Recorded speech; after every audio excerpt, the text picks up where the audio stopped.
Thank you. Kia ora, everyone. It's a real pleasure to welcome you all here today, as Lucy says, as part of Pride 2021. This large exhibition, Toi Tū Toi Ora, is on till May this year. So if you haven't seen it, you don't need to see it all in one. You can't really see it in one go. It's so large. It occupies 3 levels. And it was curated by Nigel Burrell with the support of Brooke Konya and Tarati Taiharoa. And I want to congratulate those 3 exceptional curators for bringing together what is the largest group exhibition or presentation of contemporary Māori art. And while I'm speaking of congratulations, I want to also congratulate Max Tweedy, who's the director of Pride Auckland, and all the team at Pride Auckland for their month-long festival, because it's the first time it's been for a month.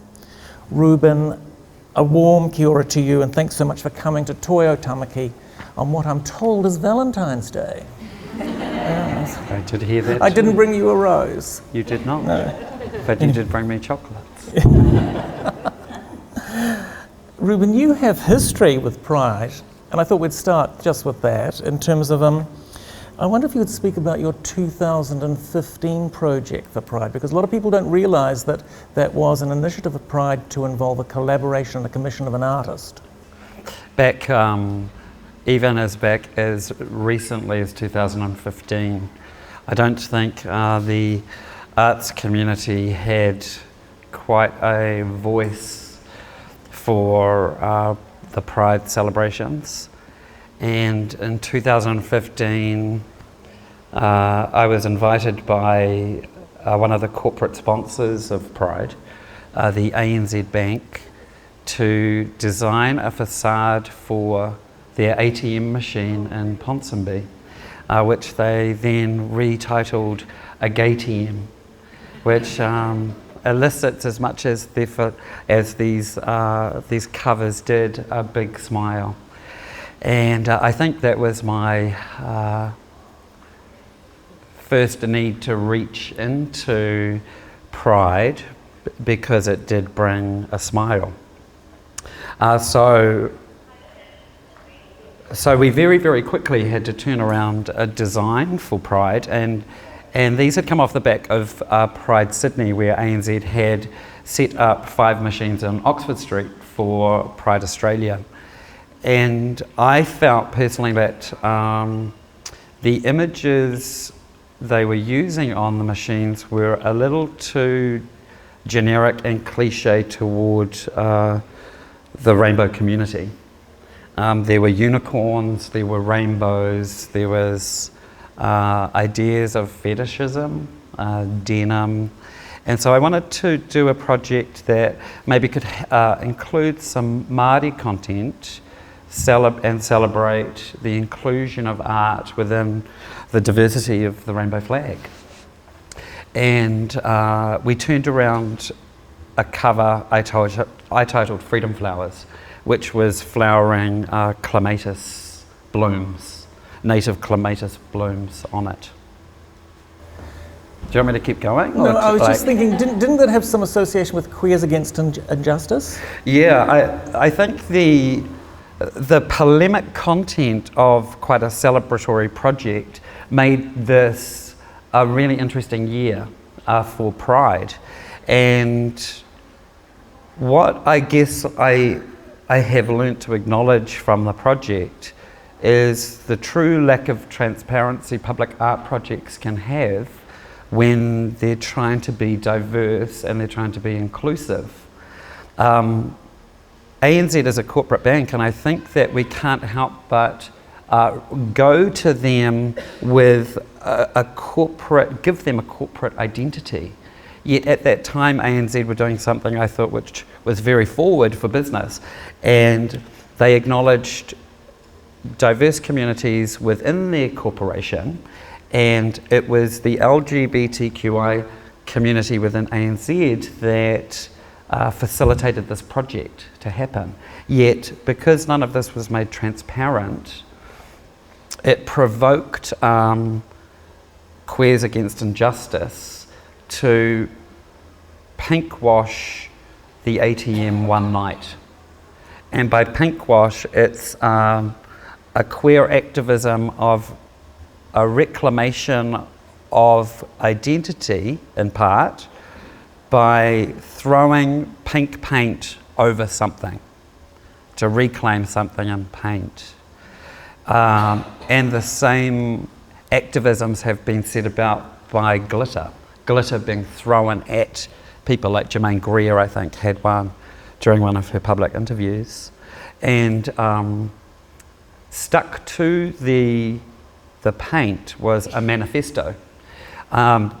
Interestingly though, the first reaction from the entire community was that it was a homophobic gesture because the paint hadn't been tinted enough, so it was white, and the manifesto crumpled so that in its reading on the floor, it read as a very different statement with a different set of intents. So I feel like at this time we shared something together. We shared something valuable together, in that the lack of transparency around the history of the creation of a gay TM and not being transparent didn't include the politics that were backing it up. And I think for Queers Against Injustice, the lack of paint and the crumpling of the manifesto also confused the transparency of the issue. Certainly, context and place always has an effect on how something's interpreted. I was thinking of that yesterday when I was walking through Newmarket, and I noticed that they've got a branding Newmarket and the Pride flag. Now, we were having a little chat the other day. You were saying that you've just come some weeks ago from New Plymouth and been in New Plymouth for 5 years. Is there many Pride flags in New Plymouth? As in Auckland, moving for love to New Plymouth 5 years ago, and now moving back to Auckland 3 weeks ago, I found that it's I personally read it as a community of silence, a community hidden behind app, and a community not yet comfortable with sexual and gender identity in the community. So there's not a lot of rainbow flags in Devon Street at the moment. Just very, very recently, the artist Shannon Novak pushed for council to paint a rainbow crossing at quite a major intersection that led to a mall. And from my studio, I could see this crossing and really started to understand the importance of visibility. Visibility in the city is very accessible. For me personally, I think it's almost overdone. There's just too many rainbow flags that are more about sponsorship or support. In a small regional city like New Plymouth, the visibility is going to have a different effect, and it's going to allow for a lot of community members to see they have a presence there. I came out when I was 19 and I'm 47, and so I have a different fight. I feel a lot more content within myself to be able to be in a small community and not give a fuck. Yeah. But there are still people who need to feel that secure in the regions. Well, your age gives you more of a perspective, isn't it? Because you've been an artist, a professional artist, for over 25 years. Yeah. A quarter century. Yes. Well, the beauty of it is now that I think of my work being a life, and it's, I guess, one of the longest relationships I've shared with my practice, and I do see my practice mature and grow like a person does. I definitely personify it. Good. Yeah. Well, you live it. Very much, yeah. Reuben's got 3 artworks in Toi Tū Toi Ora, so I thought what we'd do is chronologically go through just some remarks about the 3 artworks, and then we're going to have a little surprise, aren't we? Yes. Yeah. It's on the occasion of you all being here. And really, I'm very aware that a work that's not in Toi Tū Toi Ora, but is in your collection, the Chartwell collection here, on deposit at your gallery, is the untitled Time and Place of 2001, which was, I think, one of your very first sculptural works using the form of the hue, or the gourd of the calabash. Can we just spend some moments about that? Because there is a work here, which is a multi-part work, which is about hue. Your journey with the hue, and maybe you could mention also your time in Greece. Well, Greece was where I met the hue. I don't feel like I met the hue here, and so it has a very different trajectory than what is probably imagined by the people who view it. I was living in an island called Ikaria, which is the island of Icarus, the man who fell from the sky with his waxed feathered wings. And Ikaria is also the island of Dionysus. So we have these lovely Platonic philosophies around hedonism that this island is seen to represent. So each island has a god associated to it. And this island, particularly during the Panieri, or the islands, this particular island celebrations, the flaski or their gourds are brought out, and they are like a vessel for wine. And I was really, I guess, in a type of naivety, impressed by the content at which their hue is used, and also how it was used. I'd become familiar with hue in New Zealand being a food storage container, or a vessel to take water out of our waka.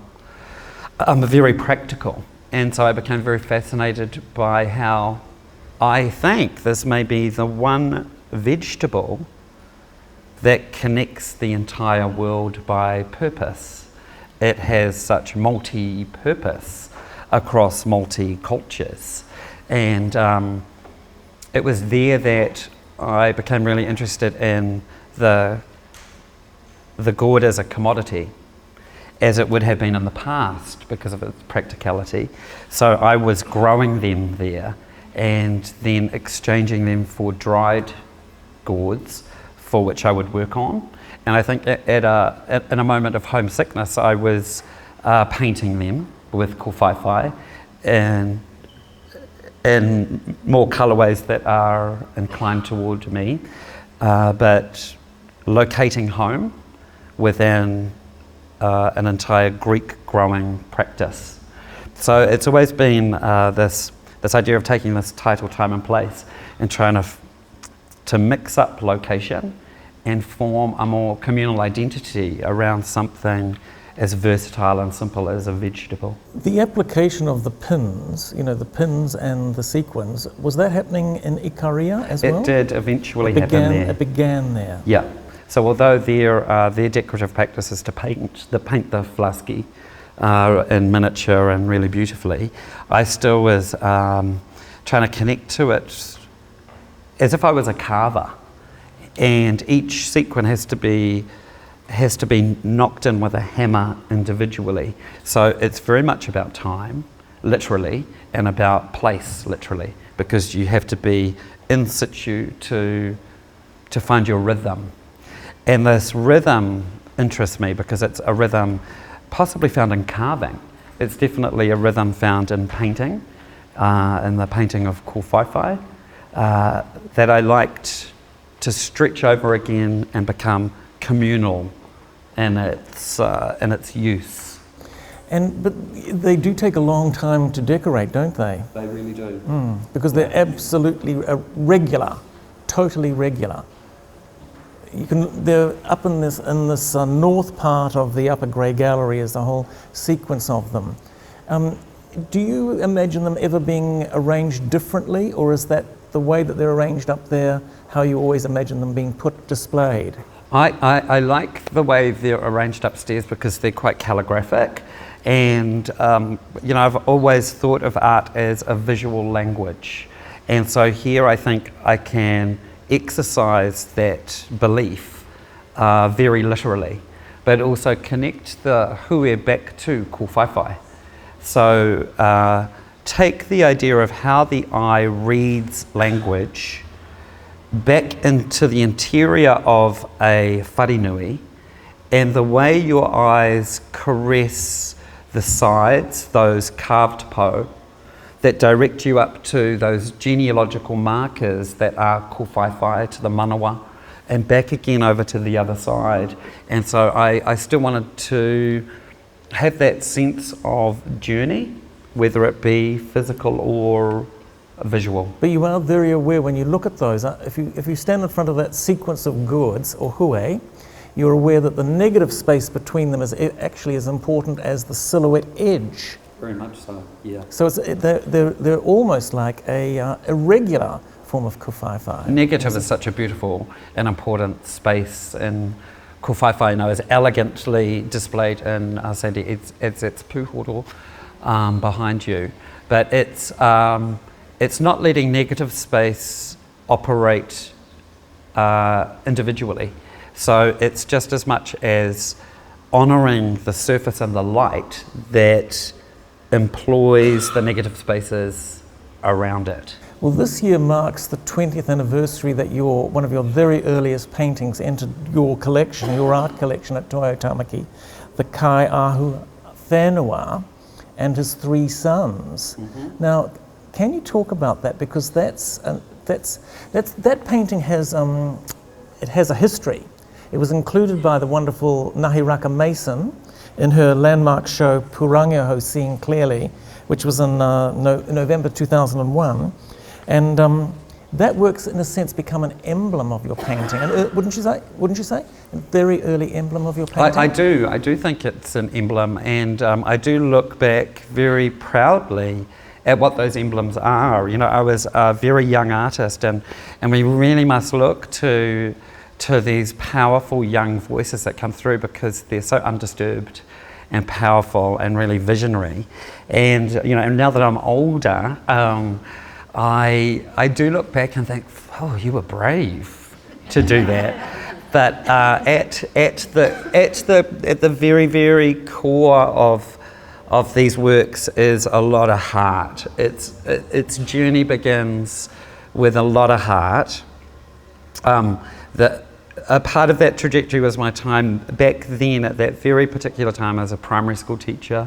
That I did this for 2 years in Westmere, and I painted the work after school and in the holidays, along with 2 other pieces that were in Pūrangiaho. And they are all from my father. They're all about the passing of my father. And the 3 works are all the same height as he is, but they're also the same length of him lying in state. So that's, I guess, a very secret, hidden part of the way I measured those works. But then, just as I was speaking before about ko whaiwhai being at the heart of the wharenui, at the heart of these boundaries of his length and his height sits his heart, which is the whiki ko whaiwhai, right in the centre, pulsing out in that, you know, beautiful double spiral. Because those were the first paintings in Aotearoa using glitter dust, weren't they? What was the reaction to glitter dust at that time, 20 years ago? I mean, the material, I will never give this material up. But I think that it was inevitable that everybody had to come to it with the stereotype that glitter claims. And for somehow it's been burdened into a drag, child's play and craft and carnival. And it hasn't allowed to exercise a right, until I decided I shall allow it to be any more than the sum of those parts. Yet, if we, because I've sort of given my life to the material, I of course have got to research it. And the manufacturer I buy from is based in America, and they were the first company to crush an aluminium sheeting into something called chaff, and chaff was released out of a plane, and it confused the radar of the enemy during World War II, so that a squadron could fly in undetected and do what it was going to do. And then that same company then, after World War II, started crushing plastic and invented our modern day glitter. So its trajectory has always been in the complications of past, yet we only view it with one lens. So I'm just here to give some loving autonomy back to something as innate and maybe forgettable and environmentally regrettable as glitter. Yeah, but you have given bandwidth to glitter. I certainly have given it a lot of... You have. It's given me a lot of bandwidth back. Both from humour to not humour. In your works, for instance, that are currently on show at Dowse. I usually find a balance in celebrating distress. I find an interesting balance in celebrating trauma or pain. I see them as being one and the same thing. So the very first works, the very first works, the whaiwhai works, as in the work upstairs, was from loss, yet celebrated everything that he particularly was to me. The same thing would go for the fireworks at the Dowse. They encourage the idea of celebration, but probably, I hope, throw the question to the viewer, is this worth celebrating? But you do put a sting on them too, deliberately, with those titles you used for them. I've always enjoyed true titles. I was going to say controversial, but they're not. They're just truthful. Yeah, but...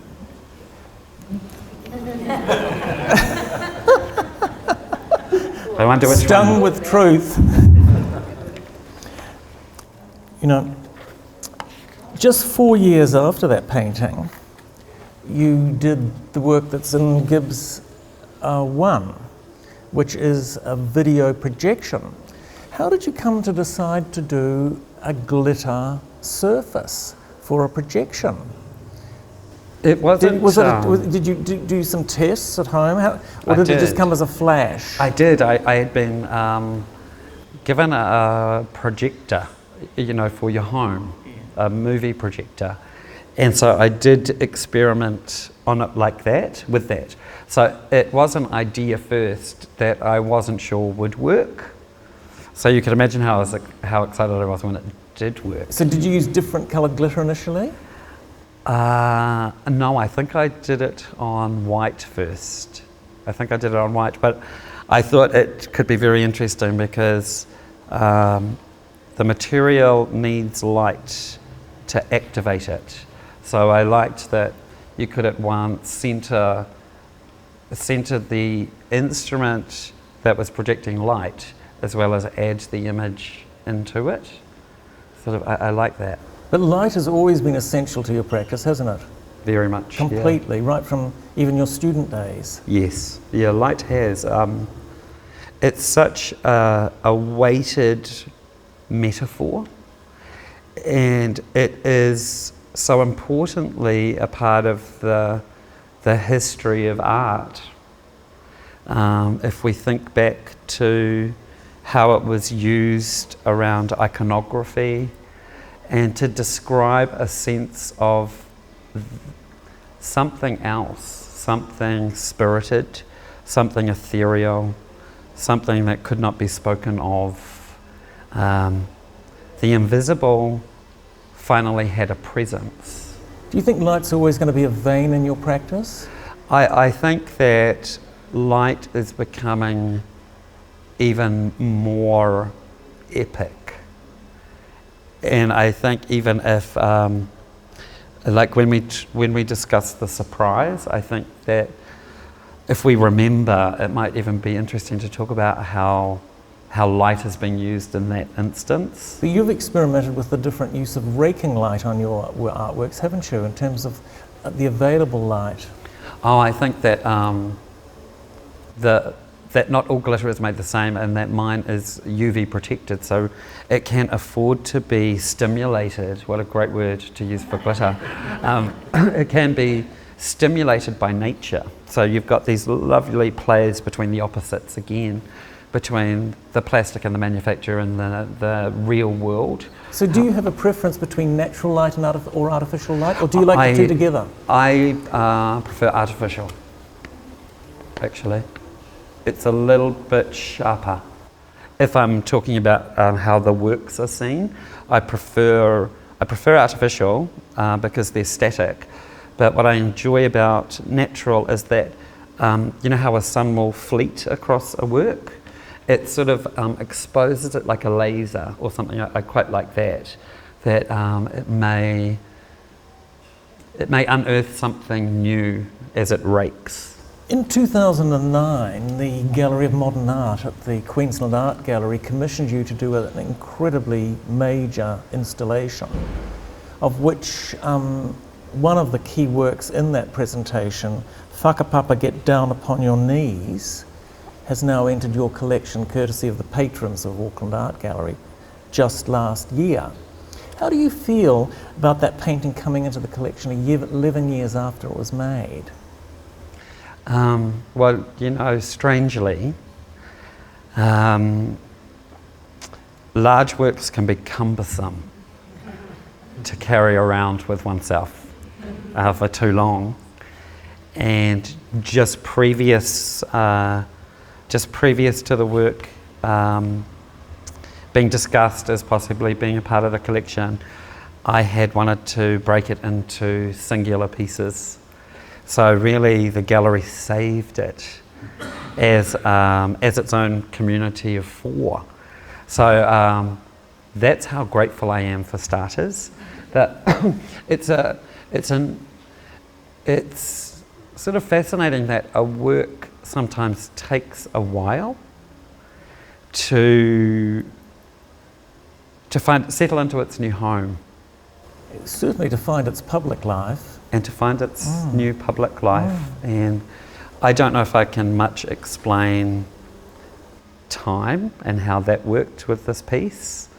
It sometimes feels like it was a long time coming, that there could be another work that was a part of the collection to best express how quickly I like my practice to move. Yeah, but I haven't told you this, but I know that when we were talking about it being an acquisition, I knew it was the right one of the ones that were in Brisbane.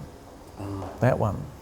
It, in a way, it was creating a whakapapa to the gallery when the new building opened, and what was Roger's last name?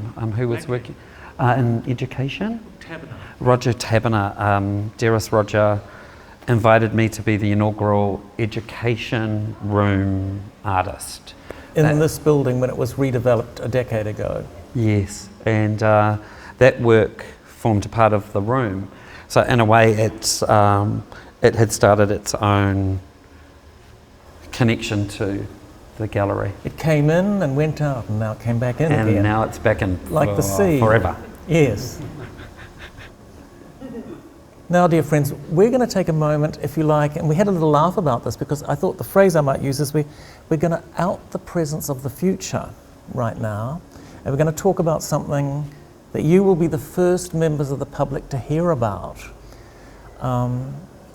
And so you could say it's an open secret now, isn't it? Mm-hmm. And it's to do with the Edmiston Trust, who in 1947 P.A. Edmiston bequeathed to you the possibility that the gallery should have a greater ability to show major works of art. And the P.A. Edmiston Trust is still extant all these years later. and they have commissioned a highly important public taonga from Reuben, which has been in discussion now for how long, Reuben? 6 years. Yeah. So... Time and place. Yes, time and Again. place. What is this taonga? Oh, I guess the special part for me is that I was invited to put a proposal in 6 years ago when Rana Davenport was director here at the gallery. And through the growth and changes, so the prop did too. And so 6 years later, on my return back to Auckland, the work is looking to be installed in July, all going well, considering our world is a little bit more vulnerable to timelines now. But the work is I'm not going to give too much away. And I'll remember to talk about light, I think, too. But in its first instance, in its first reading, is inspired by the apparition of the Phantom Waka 11 days before the eruption of Mount Tarawera, which I whakapapa too. And so I've been very interested in materially about invisibility and also how light may somehow produce form. And as we were talking about light before, it's and in art history, how light may actually create a three-dimensional form that's visible, and then use those ideas of light in regards to te ao Māori around te ao marama, the separation of Ranginui and Papatuanuku, and as the first hara, as the first misdeed, what that brought about for humanity. It's 10 metres high. Yeah, it's a monster, and sits in the reflection pool out the front. And I can't wait for you to see it, actually. Yeah. I cannot wait for it to happen. It's become a very special work that I think is an acknowledgement of the years of the practice. I think it shows the work as a personification maturing into a new phase of itself, which really excites me. One of the things that I'm really excited about this new taonga is I'm very aware, Reuben, that it's going to have a night reality and a day reality. So the fact of light being a subject of it is something that can be experienced on a 24/7 basis. And I'm really fascinated by the fact of what a difference a public taonga has when we can experience it outside, and what a difference it makes to our lives. So I wonder, would you mind if we just ask for some questions, Reuben? If you ask a question, I might have to repeat it since we're video recording it. Does anyone have a question they'd like to ask? Sure. My name is Yara. Just a question about that and like appropriation kind of stuff that you're finding that other people are manufacturing it for you. Does that kind of then alter your vision as you kind of go along rather than you creating work yourself? Yes, it does. You know how you always have a vision in your head? And I wanted to gift you guys the idea of a vision. You might all be working with a vision right now about what this work is. And that's the beauty of the magic of imagination. I have something in my head, but I'm now starting to believe it's going to be better, because I think of the stories we've created between the interactions, the way they've understood me or interpret me. It does get down to specifics, but there's some things like light that you can't you can't prove how to make that work, or even how we light it at night. We still don't know how it's going to work. But these things are really fun opportunities for me because it lets the organic back in. But I guess it's, you know that word surrender? I've been really enjoying it lately. Thank you. Reuben, thank you very much. I'd like to say it's a real privilege to have you here. Thank you, Ron. And also, just to remind us that it is a privilege for us as well to hear you.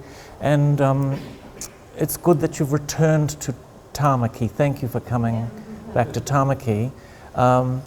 I have an imagination that your taonga will be something that shimmers unforgettably, and that it's almost like a cliche to say once seen but never forgotten. And I want to congratulate you first for that, because I know it's going to be that. Please join me in thanking Reuben Paterson.